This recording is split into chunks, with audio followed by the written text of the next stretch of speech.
body count is always bigger. Number 2, the death scenes are always much more elaborate.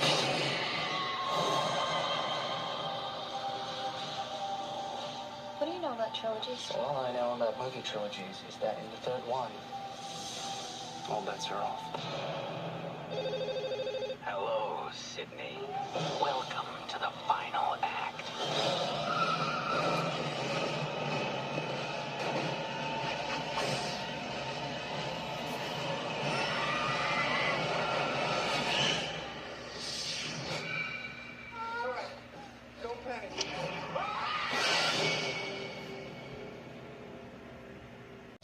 This is, of course, the third installment of the Scream series. It was set to be the last film in the series, but, well, technically it did eventually become that, at least for 11 years, because this one did not live up to the expectations that they were hoping with this film. You basically have a story where it's 3 years after the events of Scream 2, and you follow Sidney, once again played by Neve Campbell, who's gone into self-imposed isolation following the events of the previous 2 films, but is drawn to Hollywood as a new Ghostface, begins killing the cast of a film within the film, Stab 3.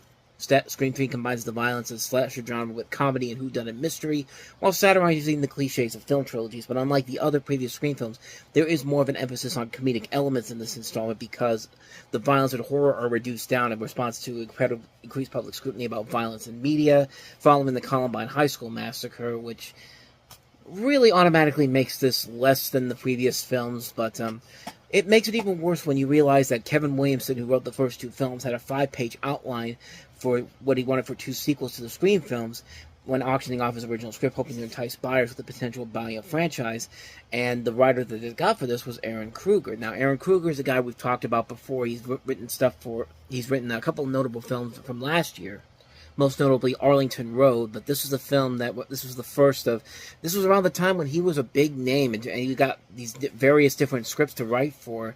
There was another one that he wrote with Dimension Films, Reindeer Games, that came out later on in the year, but getting Scream 3 was a big get for him, and almost immediately he took out all the notes that Williamson had and basically just tore it up, and basically that was a problem from the get-go with this film. This film clearly did not have what Kevin Williamson brought to the table with the first 2 Scream films. This is a film that clearly felt like they really were stuck on what to do here, but they knew they had an idea that this was going to be the last installment of the series, and, honestly, it really shows that this is not the way that this thing probably should have ended, and, I guess in some ways it helps that that Scream got a resurrection in the last couple of years, especially with the most recent films that came out this year and last year. But as far as this film goes, it definitely is a major, major step down from the previous film. It feels like they're just running out of ideas, and basically we're kind of forced to make this a trilogy in the end.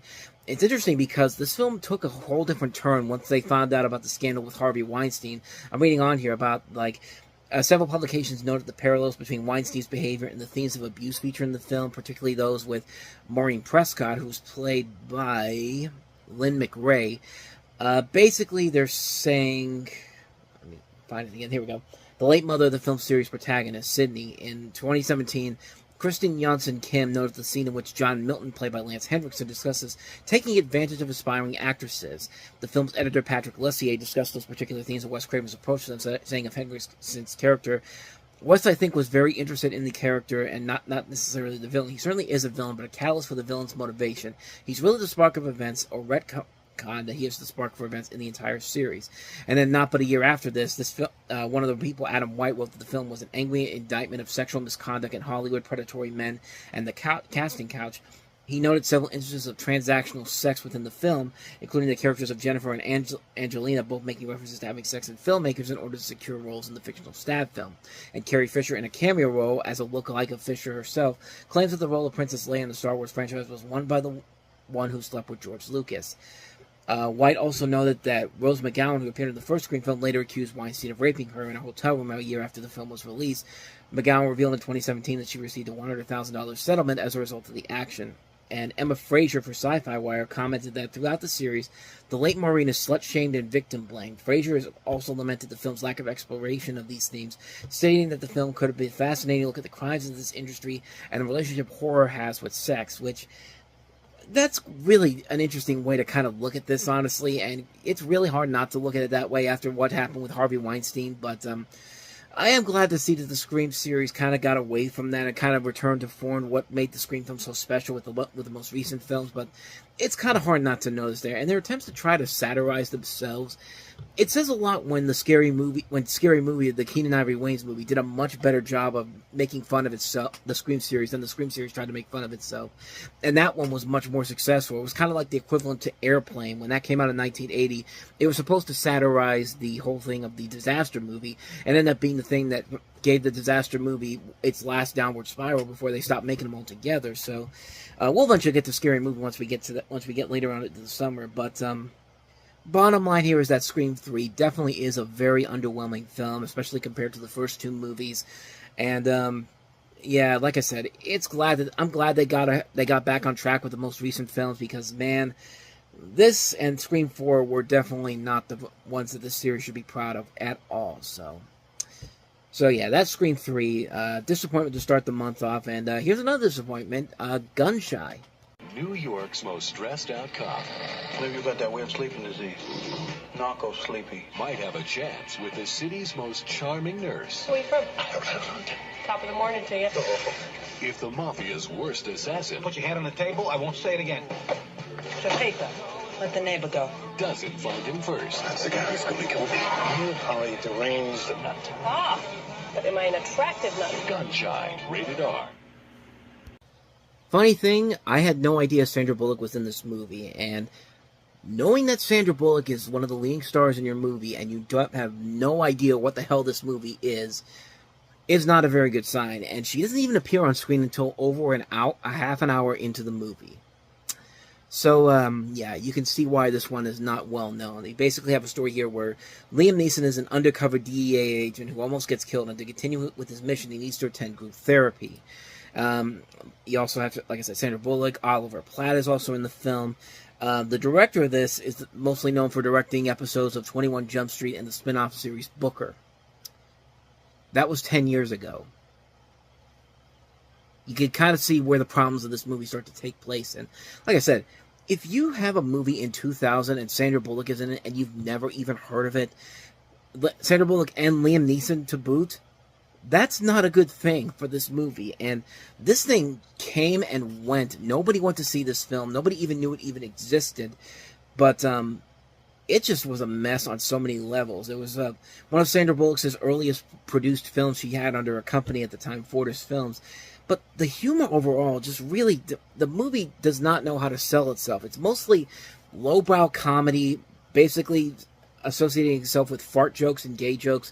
And it's trying to be a dark comedy, but it doesn't know the tone it wants to take with it. But you're wasting so much talent with this movie. The 3 stars alone, Neeson, Bullock, Platt, Taylor Negron is also in here. Michael Weatherly from NCIS, Mary McCormack, Mitch Pileggi, Richard Sheath from The Good Doctor. I mean, there are so many good names in this film. And then but there's nothing to the story whatsoever. It's a boring film. It's not funny. It's not creative. It's not inventive. These people that are involved in this film deserve way, way better than anything that this movie does.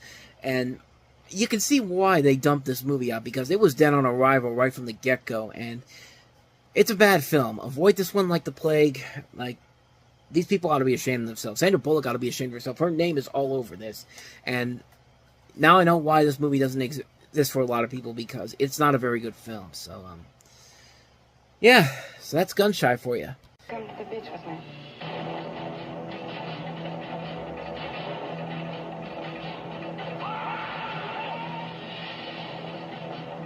Do you have a girlfriend? Why? I saw them kill 4 people. Tomorrow. He wants to know what happened.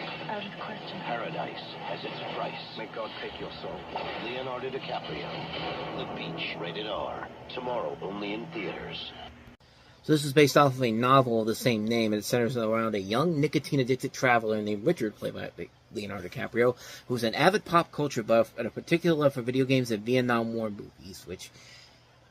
very hard to find many people that could say that. A love of video games and Vietnam War movies, but I digress. While at a hotel in Bangkok, he finds a map that left by a strange, whacked-out neighbor who just committed suicide. The map supposedly leads to this legendary island paradise where some other wayward souls have settled. And for Danny Boyle, this was kind of a different movie for him. This was kind of, at the time, it was his biggest project to date. I mean, the guy had just directed stuff like A Life Less Ordinary, which was not the big hit it was compared to Trainspotting, which was the film that put him on the map. And The Beach was a film that really, it didn't really give Danny Boyle that same kind of praise that Trainspotting did. It was a hit when it came out, but it was seen as a critical letdown for him on so many different fronts, and for him as well as Leonardo DiCaprio, which many people believe that the reason why this film even made money to begin with was because of DiCaprio's success post-Titanic. I mean, The Man in the Iron Mask just come out a couple months after Titanic did, but this was his first big film to come out in the year since Titanic, and according to CNN, CNN's Paul Clinton at the time, Leonardo DiCaprio's main fan base of screaming adolescent girls will be disappointed with The Beach. The majority of the film displays the Titanic-sized young heartthrob sans his shirt in the story about the pseudo-angst and alienation of a young man from the United States escaping civilization from his computer-obsessed generation. And he agreed that most others that The Beach was nothing to write home about, which they were really spot on this, because this was not a film that you would expect from a guy like Leonardo DiCaprio coming off of Titanic. I mean, everyone thought he was going to be the next big thing, and this is a film that really a lot of people would have looked at this and said, this guy's really not going to go anywhere anytime soon. And sure enough, he eventually did start getting better and better projects, and down the road, he would, of course, eventually win his first Academy Award with The Revenant about 16 years later. But his career did get better once this movie came and went, and needless to say, the movie really does not live up to all of what it could have been. And for Danny Boyle, luckily this film came, and then his next film would be considered a return to form for him. That would be 28 Days Later. But we'll eventually get to that one once we get to the American release of that in 2003, even though that came out in 2002 in England, if I'm not mistaken. But the biggest problem with The Beach is that you really do not like this character that Leonardo DiCaprio plays, and you don't like any of these characters, honestly. There's nothing about the story that's really all that interesting or exciting, and it just feels like a film that had so much ambition to it, and just because it had one of the biggest stars at the time in the title role, it could sell itself, which I guess in the end it kind of did. I mean, it wasn't considered a huge flop by any means. It actually did make about almost 3 times its budget back, but considering that Leonardo DiCaprio had just come off of Titanic and Danny Boyle was trying to make a name for himself, you kind of expected a lot more compared to what you would have seen from these two guys beforehand. But unfortunately, this film just really did not work on so many levels. It's kind of a film that comes and goes. Like it's kind of like Dear John. That movie is most of the Nicholas Sparks movies outside of The Notebook. It's a film that comes around, people remember for nostalgic sake, and then they just completely forget about it and realize that, man, that movie was not that good to begin with. So. But anyway, that is The Beach, so let's go ahead and move on to our next movie, which is Snow Day. School? Tired of the grind? Get ready to hurl. This winter, no school. No rules. Day off? I know I sure am. No problem. Just a little push. Paramount Pictures invites you to rule the day. Snow Day, rated PG. Now playing in theaters everywhere. So the story of Snow Day is that you have an entire town in upstate New York closed down by this massive snowfall.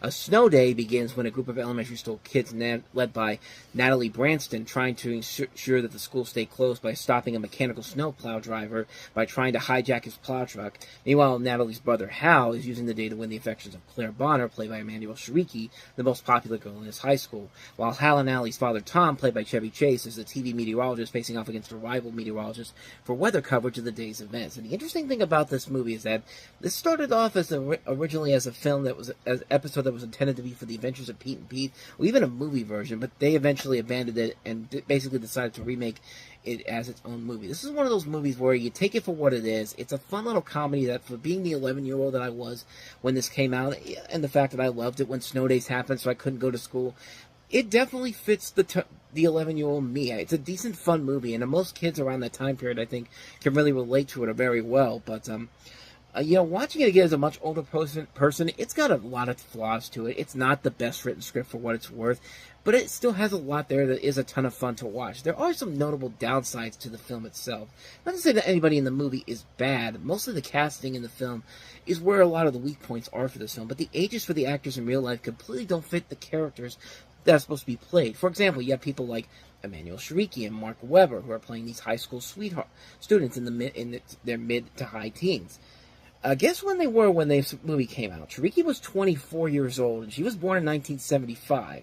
Webber was 19 and was born in 1980.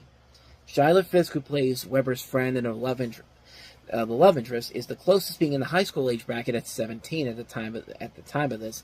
And to the three's credit, they do kind of look like they're in high school, unlike most movies nowadays where they cast people obviously in their 30s to play high school students. So I gotta give the movie some credit for that, but at the same time, though, these people clearly are not meant to be in high school around this time. But, I mean, at least the elementary school kids are in their proper age brackets. I gotta give them that, at least.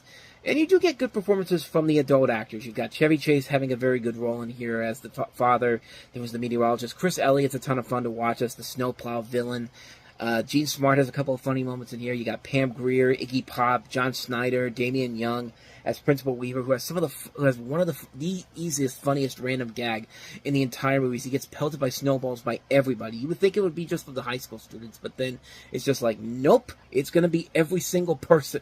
So no matter who it is, it could be high school students, it could be just people in general. You never know what it is, and that's really one of the funniest moments of the film. It's still a fun movie to watch. It's got its flaws in terms of its casting, and some of the jokes I don't think work well, but it is still a ton of fun. It's got that universal appeal that could make it work for all generations. And whether it's the kid who dreams of snow days during the school year all the time, or the adults who remember what it was like with those kids when they were their ages, it definitely works on those fronts. But do yourself a favor, avoid the musical remake that came out in 2022, because there was no reason to remake this as a musical in 2022 on Paramount Plus. But anyway, that's Snow Day, so let's go ahead and move on to our last movie that we have here for this week, and that is Disney's The Tigger Movie.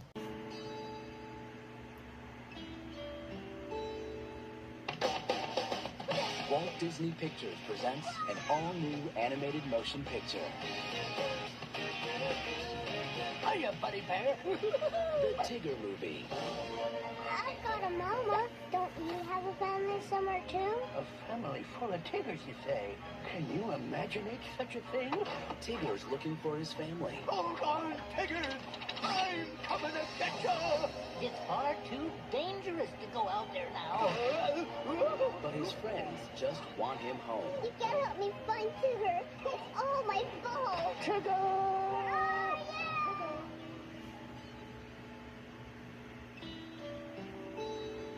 Discover the adventure. Come on, hurry it up. No time for dawdling. And believe in your imagination. With Roo, I wish I had a big brother like Tigger. Eeyore, Piglet, Tigger, and Winnie the Pooh. The Tigger Movie. With us Tiggers, you gotta read betwixt the lines. And yes, I specifically used that trailer because, if you've heard in the trailer, you hear the song Semi-Charmed Life by Third Eye Blind, which caused a little bit of a controversy. A Disney spokeswoman said that she was not aware of the sexual content within the song's lyrics, even though you don't hear any in the trailer. Like, I thought that was kind of amusing that there was a little bit of a controversy with that, using that in there, and you can very rarely find that trailer online. I was lucky I was able to find it on there, but I remember hearing that in the trailer when I saw this in theaters. So... but this film was actually the first of several different Winnie the Pooh films that came out to start the decade off. The first couple of years of the decade, I should say. This is also the first film. Basically, the story here is that you have Pooh and his friend Tigger, who's basically, as the title indicates, is the centerpiece of the story. He's searching for his family tree and trying to find other Tiggers like himself. This was also the first feature-length theatrical Pooh film that was not a collection of previously released shorts, but a straightforward storyline. Also, it's the first film of the series where Tigger is voiced by Jim Cummings, who's voiced by Pooh as well, because Paul Winchell's voice actor officially retired from the role in 1999 after A Valentine for You and died in 2005.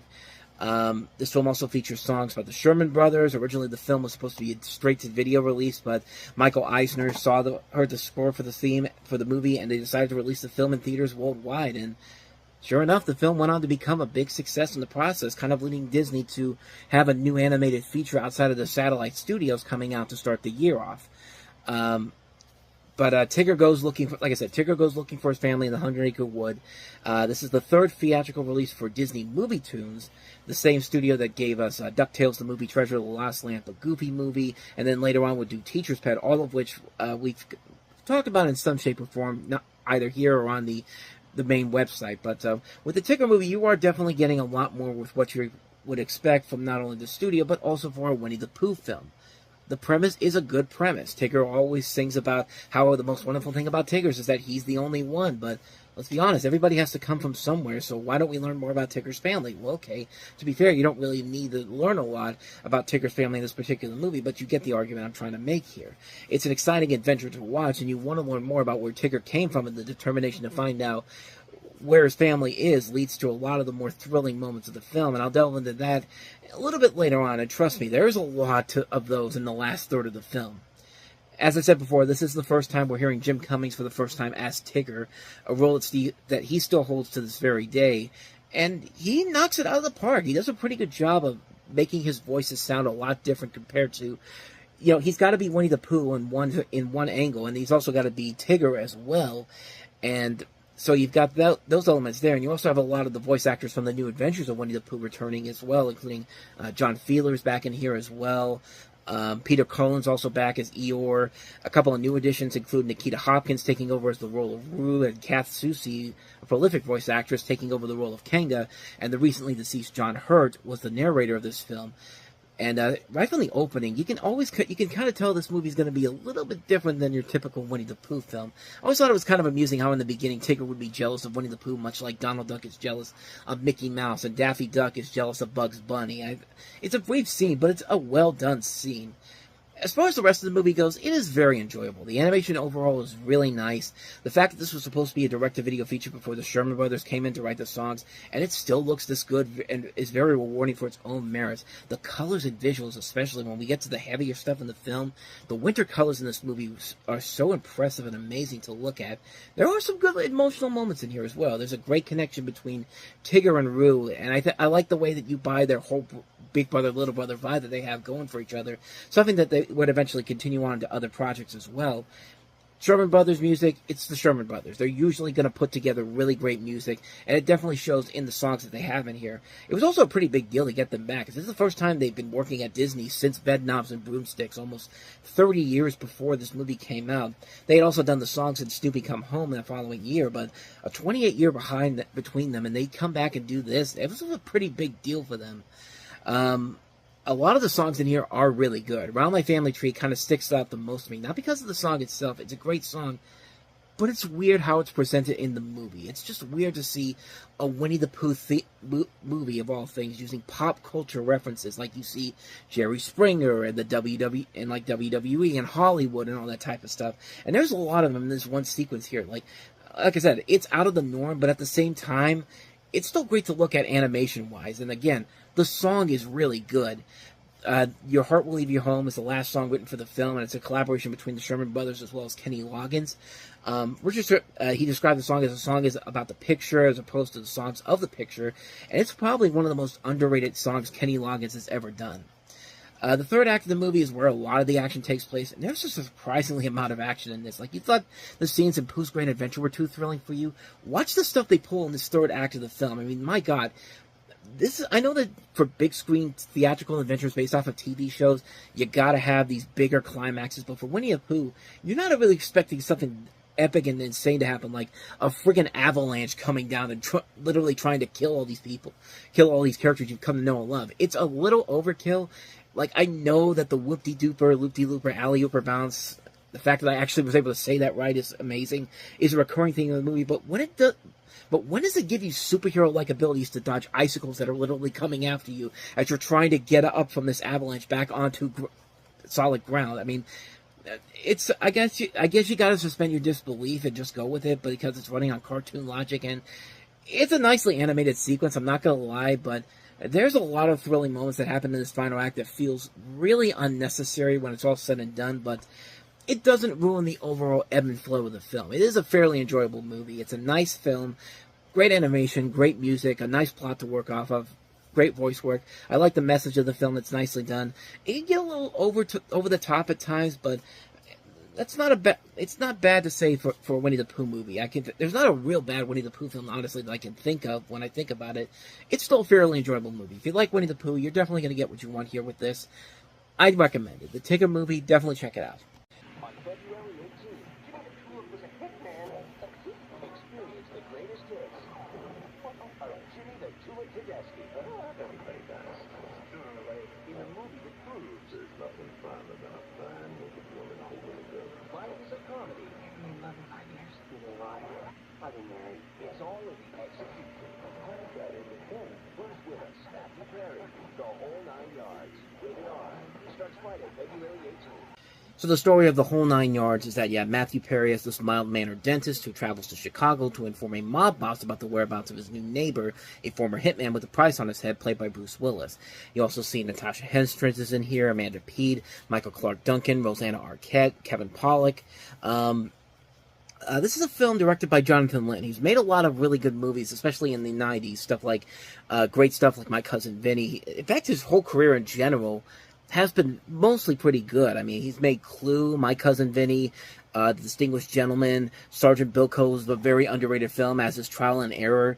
He's a very good director, and only a guy like him could make this movie work as well as it does here. And it's not a perfect movie all the way through. It has a very sitcom-y plot to it. I mean, Matthew Perry's just pretty much playing kind of the same equivalent to Chandler Bing, except he's a little bit more screwier than he is on Friends. But not every joke in this movie works, but when this movie makes you laugh, it makes you laugh pretty damn hard. Like, there's a great moment in the beginning of the film where Matthew Perry's character is hated by his wife and his mother-in-law. He hates his life.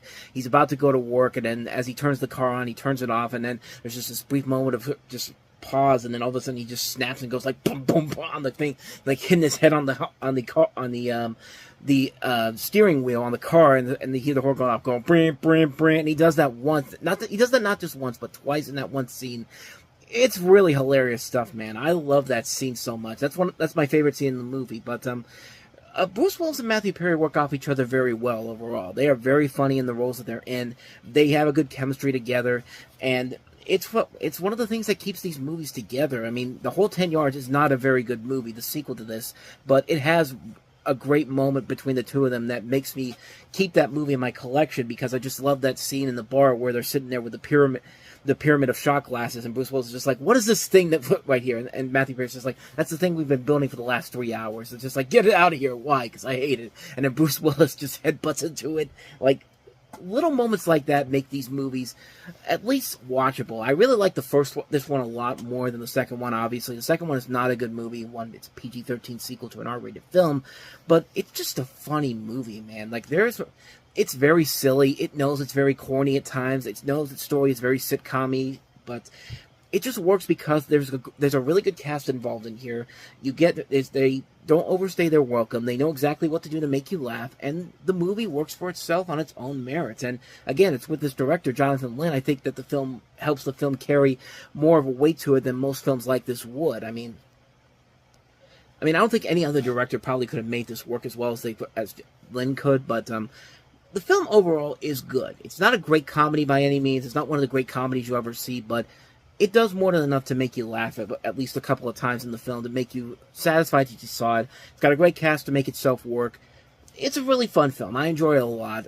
Like I said, not a great film overall, but a funny film overall. I really do like it a lot. So that's The Whole 9 Yards. Well, let's move on to another comedy with another Friends star. I guess this was a weekend where Matthew Perry and Lisa Kudrow fought against each other at the box office, because she's in this next movie, Diane Keaton's Hanging Up. I gotta go. It's the call no one can avoid. Your father is missing. Check in the bed of every single female patient. The force no one can deny. Mommy has to leave you with Aunt Eve. It's the comedy Dad? no one will be able to resist. Hanging Up. Rated PG-13. So the story here is that you have Georgia, Eve, and Maddie, played by Diane Keaton, Meg Ryan, and Lisa Kudrow. They're adult sisters. Georgia is the editor of her own wildly successful self-titled women's magazine. She strives for publicity at any cost. Party planner Eve is the mother hen of the group, not only of her own family, but also of her siblings and father, as the mother, Pat, not only emotionally left their father when they're divorced, but her daughters as well. And Maddie is a Vacuous, V-A-C-U-O-U-S, I think I'm pronouncing that right. Vacuous soap opera actress who has always struggled for her own identity. Despite being as busy with her own life as the others, Eve is the only one of the three who deals with the long-term hospitalization of their cantankerous 70-year-old father, played by Walter Matthau. I think this was actually the last film he did before he passed away, too, where he enters the early stages of dementia and the associated outcomes of their hospitalization. Eve's caring for Lou is despite an especially hurtful incident with him several years earlier. As the emotional aspects of looking after Lou becomes more and more stressful, Eve has to figure out how to maintain her own sanity while dealing with her sisters, who believe that they are part of the father's care while they don't lift a finger to help. It's a story that really kind of a lot of people probably can relate to with their older families and all that, with older family members and all that, and there is kind of a little bit of a Nothing in Common vibe. That Tom Hanks, Jackie Gleason film that came out in the 80s. That film worked a whole lot better than this film does, which despite the fact that it has so many good talents on the screen as well as behind the scenes, not just Diane Keaton as the director, but Nora and Delia Ephron wrote this film. The film really struggles to get going, and I think it's mostly because the script just isn't really that strong, and I don't think this book is as well received as I think a lot of people made it out to be. I think this only got made because it was written by Nora Ephron's sister, and of course Nora Ephron is a name at the box office that people will come and see for a film like this, especially with other names as well, like Diane Keaton, Lisa Kudrow, and Meg Ryan. This was a somewhat decent hit overall. I mean, made back about $51 million, which isn't bad considering the film only cost $40 million to make, so it did make its money back regardless, and you also have really good talents all over this film. Adam Arkin as well stars in this, Cloris Leachman, Edie McClure, Tracy Ellis Ross. Just a strong cast overall here, but kind of unlike what The Whole Nine Yards was able to do. The Whole Nine Yards still has funny moments in it. I don't think this film really has a keen eye of making you laugh all the way through. I think it just feels like it's trying too hard to be something that's... It's too hard to be more of a chick flick than actually being something that's actually a funny film. And with the talent that they have on here, you really do expect a whole lot more from this. And sadly, the movie doesn't quite deliver on that, unfortunately. It's a great talent all over the board here, but just a product that doesn't come together when it's all said and done. So, yeah, unfortunately, this one is not a good film. So that's hanging up. So let's go ahead and move on to our next film, the first of two Vin Diesel films that came out this weekend. This is him as Riddick in Pitch Black. What's happening up there? If we stick to daylight, we should be all right. Stay in the light.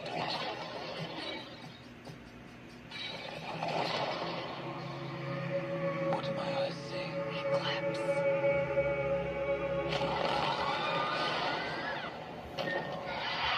Rated R starts February 18th. So the story here is that you're following this dangerous criminal named Riddick, played by Vin Diesel, who's being transported to prison in a spacecraft and escapes when the spaceship is damaged by comet debris and crash lands on an empty desert planet. When predatory creatures begin attacking the survivors, Riddick joins forces with them to escape the planet. This is actually the last film that was produced by Polygram Film before they eventually merged into Universal, and of course they became USA Films, and then that would later, of course, go on to become Focus Features. This is directed by David Twohy, who also did the other Riddick films, and it's a film that has a lot of things that a sci-fi film of this caliber, an original sci-fi film, has a lot to it. There are some elements in here that are really, really good, and then the elements where they try to take something from previous films as part of inspiration. When it rears its ugly head, it does lead to a mostly mixed bag of a movie. I think the cool aspects of the movie are Vin Diesel as Riddick. You can see why this character went on to have his own franchise, with the next film being The Chronicles of Riddick, which was not a big success, but then Riddick came after that, which was slightly better than The Chronicles of Riddick, but that's not really saying a whole lot. I mean, this idea of Riddick is a cool character, and I think I just think he needed a better series of films to really show that potential with it, because Vin Diesel does play the role very well. The film has some really cool visuals to it. There's some good ideas in terms of the story. Just the execution overall really does not work in the long run. It feels like a film that really struggles to get itself going when it matters the most. And I think it really, when it tries to take from other source material, it definitely shows on screen. And unfortunately, it doesn't really give you what this type of a story would you expect the story to have, unfortunately. But it's not a bad movie per se. There are a lot of moments that I did like about the film. I just wish that the film was more clear together in terms of the script and all. But at least Riddick was a cool character, and Vin Diesel shows that he's got range as an actor, as we'll see with our next film that we're going to look at right now, and that is Boiler Room. Become an employee of this firm, you will make your first million within 3 years. I'm going to repeat that. You will make $1 million.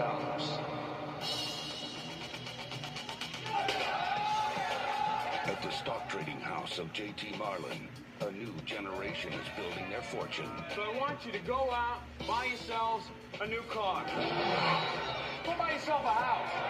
We're superstars now. They say money can't buy happiness. Look at the smile on my face. Ear to ear, baby. You have to be closing all the time and be aggressive. Learn how to push. This is Chris Marlin over at J.T. Marlin. This stock is blowing up right now. The whole firm's going nuts. Hold on, let me open up the door to my office. See that, Doc? Give me the 2,000 shares. Done. Sale is made every call you make. The only question is, who's going to close? You or him? You can be whoever you want to be on the phone. I'm 46 years old. I have 22 years of market experience. The whole place is going nuts. Well, you see, we deal in stocks that really I am your kid's college fund. Yes, my first account, baby. You're one of us now. This kid is really good. The guy, he's going to go down hard. Sky's the limit. Are you going to be rich, Seth? I hope so. How come I've never heard of this firm?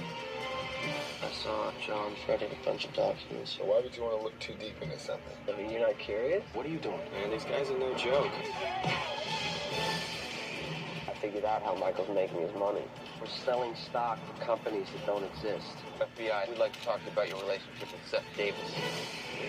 Somebody tells you they got money problems? Wrong answer. No. I want my money back. I'm sorry, Harry. I can't do that. I'm destroying people's lives. I want to get out of the firm. I don't care what you do anymore. Just get out of here! Seth Davis here. It's time, Seth. Giovanni Ribisi, Vin Diesel, Neil Long, Tom Everett Scott, and Ben Affleck. Anybody who tells you money is the root of all evil doesn't have any. Welcome to the new American dream. The story of Boiler Room is that you have this college dropout played by Giovanni Ribisi who runs an illegal casino from his rented apartment.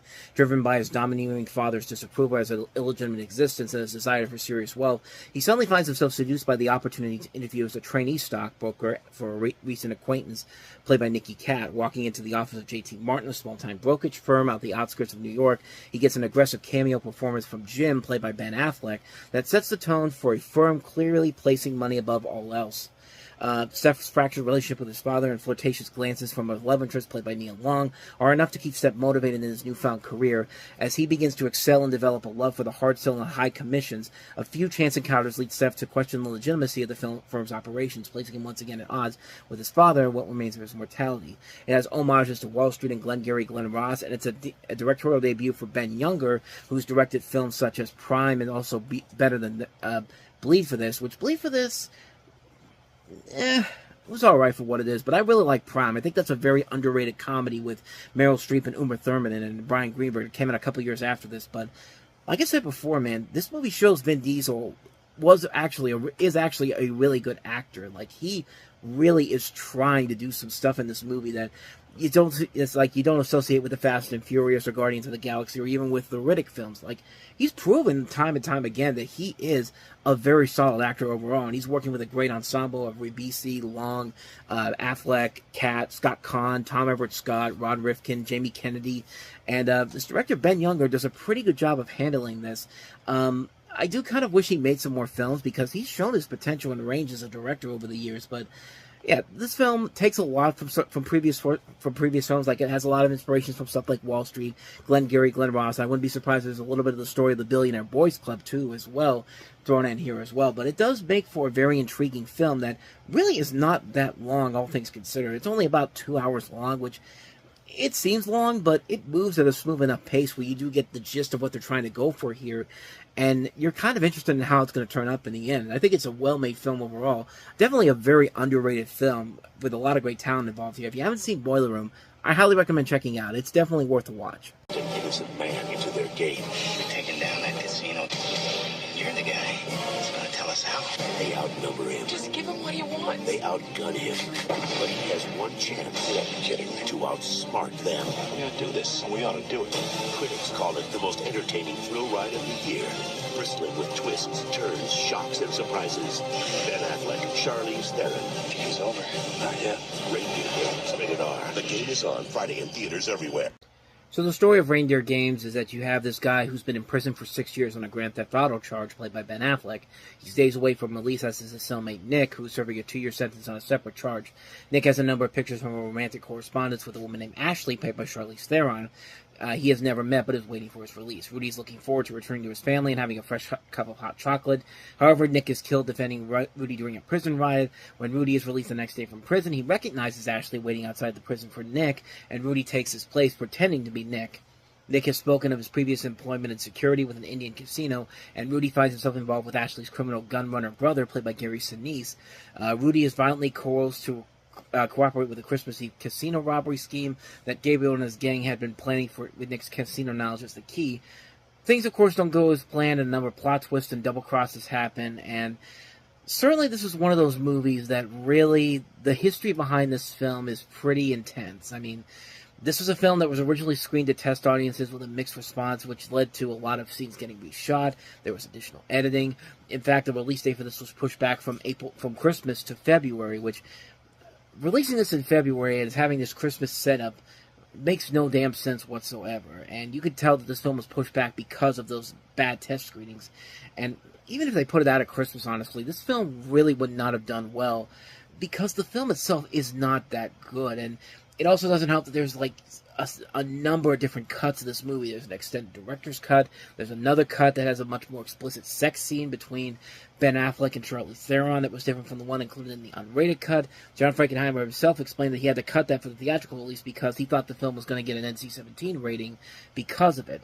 And like I said, it doesn't matter because the movie itself was bad. It's a badly made film. Charlize Theron has said this is her worst film she's ever made. And trust me, when you've seen some of the films that Charlize Theron has made, that's saying a lot that this is considered the worst film she's ever been involved in. I mean, I'm trying to look and see what other films she's in, but I know she's done a lot worse. I mean, the Fast and Furious movies, I think, are much worse films. She said yes to The Huntsman, Winter's War. I mean, there's much worse movies that she's been involved in. The Addams Family 2 is not a good film to be involved in. You were in Murder Mystery. Actually, she was one of the producers on that film. So, Reindeer Games is a bad film, but you've done a lot worse than this film, honey. Why am I even saying honey for? I'm at a loss for words right now. I'm trying to what I'm trying to say here, but the bottom line is, this is a bad film. It's a bad film also for John Frankenheimer, who had just had this little bit of a career renaissance a couple years prior to this with Ronin, with Robert De Niro, which was a really damn good movie. And then this film comes around. It's unfortunately the last film he made as a director before he passed away. And it was around the time that he passed away that he was actually going to do the Exorcist prequel, Exorcist the Beginning. But, of course, that got changed around when he passed away. And I believe the prequel, the Dominion prequel to The Exorcist was the one that he was going to do, was what that film was supposed to be afterwards. But is after he passed away. But I could be wrong on that. So, but this film was really messed up from the beginning. I think Nostalgia Critic made a good point when he talked about in his review how if this had been written as more of a dark comedy, this probably could have worked a lot better, but it's taking itself way too seriously, and you could tell what the twist is going to be right away. It's stupid twist. Nothing about these characters. You don't like any of these characters at all.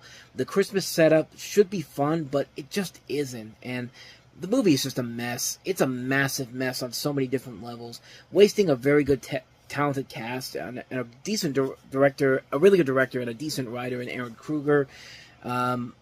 This was not a good film. This was a really, really bad film. Avoid this one like the plague. Not much more to say about that one, but you expect much more from Frankenheimer than this. But That's Reindeer Games, so let's go ahead and move on to the second film that had a lot of problems, but this time not with the production itself, but in terms of the marketing. I'll explain that after we show you this clip from Wonder Boys. Going. See my wife on the left there? Wonder Boys is simply wonderful. It's unexpectedly hilarious. I wish you hadn't shot my girlfriend's dog. Rolling Stone calls it a comic dazzler. Director Curtis Hanson, in his first film since L.A. Confidential, works wonders with a pitch-perfect cast. Emily left me this morning. I'm pregnant. And Michael Douglas delivers one of his best performances. I love you, baby. Wonder Boys, rated R. This Friday in theaters everywhere. So the story of this is that you have Michael Douglas playing a professor and writer who lives in Pittsburgh, who's struggling with writer's block. And whilst doing this, he also manages to get the Chancellor pregnant, the Chancellor played by Frances McDormand.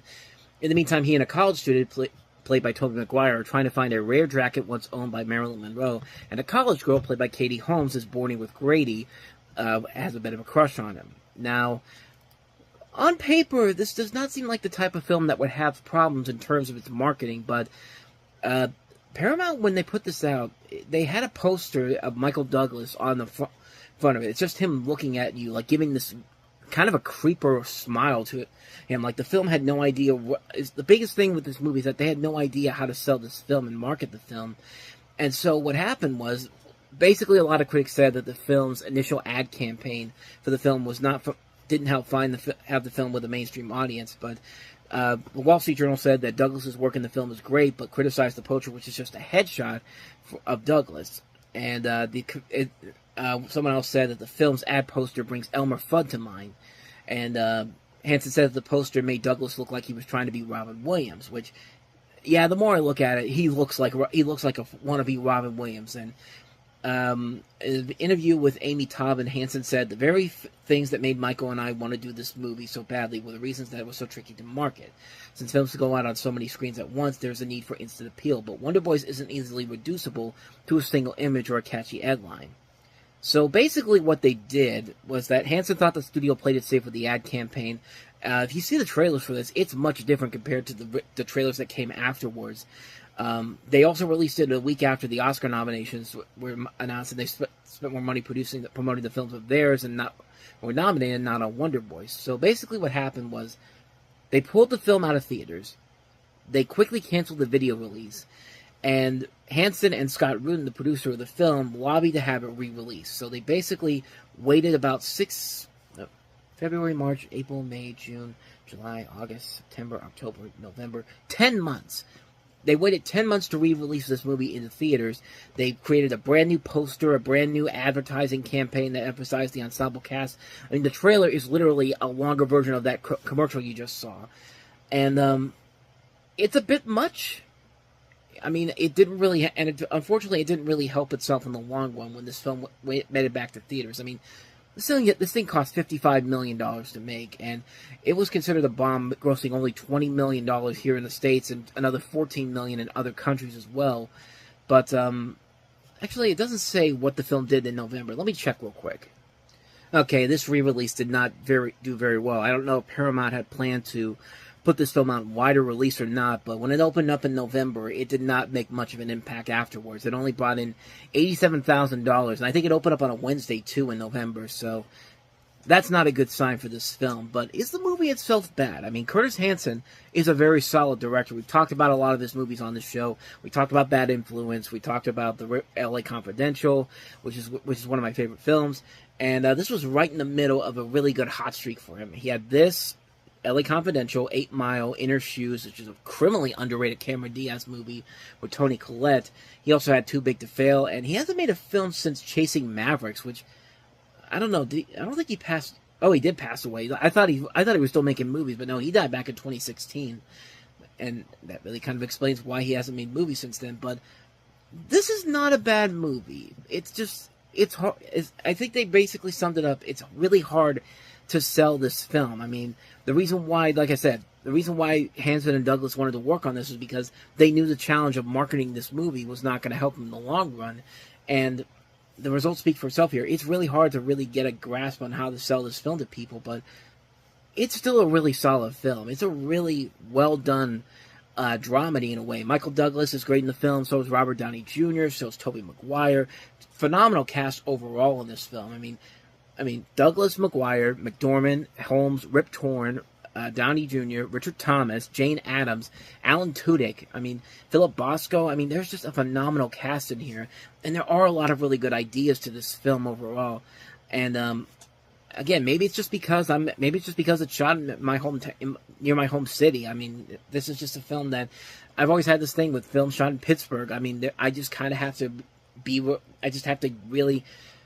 There's very rarely any Pittsburgh movies that I really have a lot of bad things to say about it. There's some bad ones, but not all the way through overall. But this is a really good film. Even if it wasn't shot in Pittsburgh, I would still say this is a really solid film that really was tough to sell all the way through. But in the end, when you actually see the film, it's definitely more than worth it. It's worth it just to see the movie on its own merits. If you want to see some really damn good performances from a lot of really good, talented people. Yeah, not much more to say about this one. This is a really good film. If you haven't seen it, definitely check it out. It's one of those little surprises that I did not see coming, really. Definitely check it out. Wonder Boys.